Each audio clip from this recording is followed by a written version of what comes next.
இனிய மாலை வணக்கம். சூரியோதயம் சன்ரைஸ் செய்தி பாகம் 259 நகுலவதி தில்லை தேவன். லண்டன் டென்மார்க் செய்தி. இங்கிலாந்து செய்தி.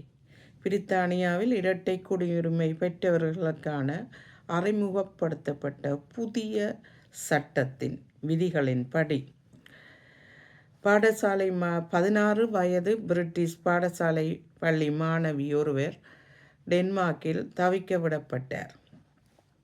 இவர் சசெக்ஸைச் சேர்ந்த ஹெர்னே கொப்பன்ஹேகனில் உள்ள பல்கலைக்கழகத்தில் குறுகிய கால பணியில் அவரது தந்தையாரை பார்க்க வார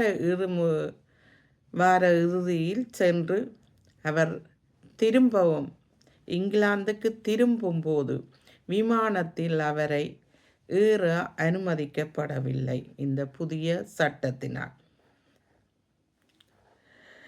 இங்கிலாந்தில் இப்போது அண்டர் கிரவுண்ட், ஓவர் கிரவுண்ட், அதாவது நிலத்துக்கு கீழாக நிலத்துக்கு மேலாக செல்லும் புகையிரத சேவை வண்டி சேவைகள் பங்குனி 22ஆம் தேதி, அதாவது ஞாயிற்றுக்கிழமை கடந்த ஞாயிறு அன்றும் வரும் 29வது ஞாயிறு அன்றும் அதிகமான தொழில்நுட்ப வேலை காரணமாக மூடப்பட இருக்கிறது. இதனால் பிரயாணிகள் அதனை சரிபார்த்து பிரயாணங்களை மேற்கொள்ளுமாறு வேண்டப்படுகிறது.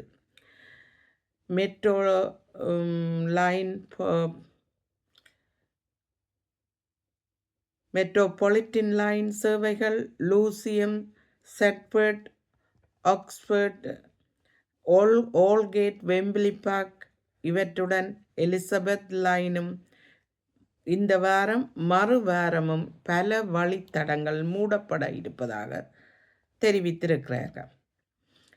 இங்கிலாந்து அனைத்து ஓய்வூதியதாரர்களுக்கும் இலவசமாக தொலைக்காட்சி உரிமத்தை அரசாங்கம் அதிகாரப்பூர்வமாக அவர்கள் பெற்றுக்கொள்வதற்கு ஒப்புதல் அளித்திருக்கிறது.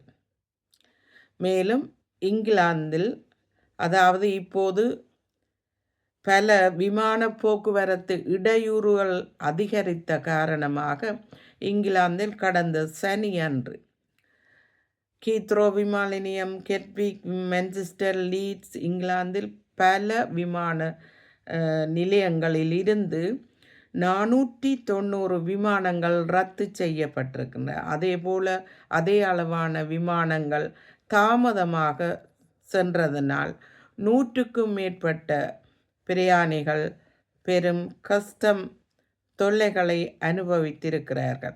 இதனால் அவர்கள் அதனை சரி பார்த்து செல்லுமாறு கேட்கப்பட்டிருக்கிறது.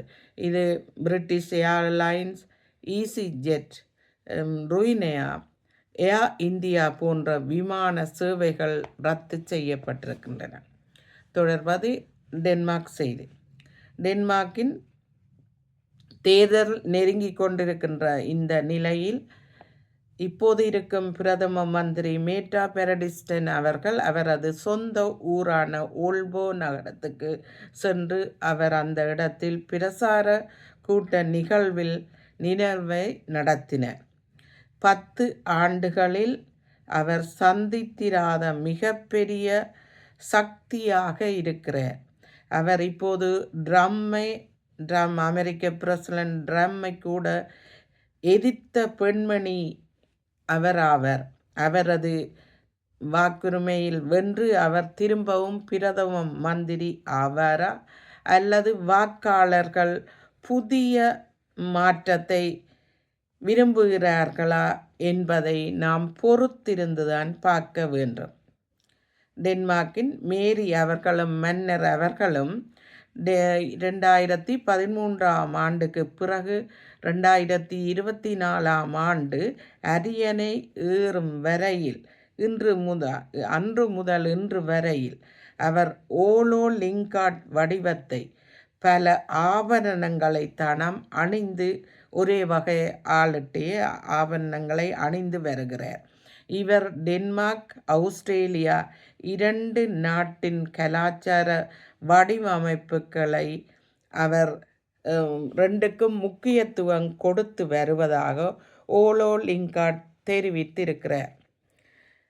ஆஸ்திரேலியாவின் இந்த ஓலோலிங் என்பவர் தெரிவித்திருக்கிறார். உலகத்தில் சந்தோஷமாக இருக்கும் நாடுகள் பட்டியல் இப்போது வெளியிடப்பட்டிருக்கிறது. அதில் டென்மார்க் 3வது இடத்தை பிடித்திருக்கிறது. ஒவ்வொரு ஆண்டும் முன்னணியில் ஸ்கandinaviய நாடுகளே முன்னணியில் இருப்பது இம்முறையும் அதே போலத்தான். நன்றி, வணக்கம். மீண்டும் ஒரு செய்திகளுடன் மறுவாரம் சந்திப்பு. நன்றி, வணக்கம்.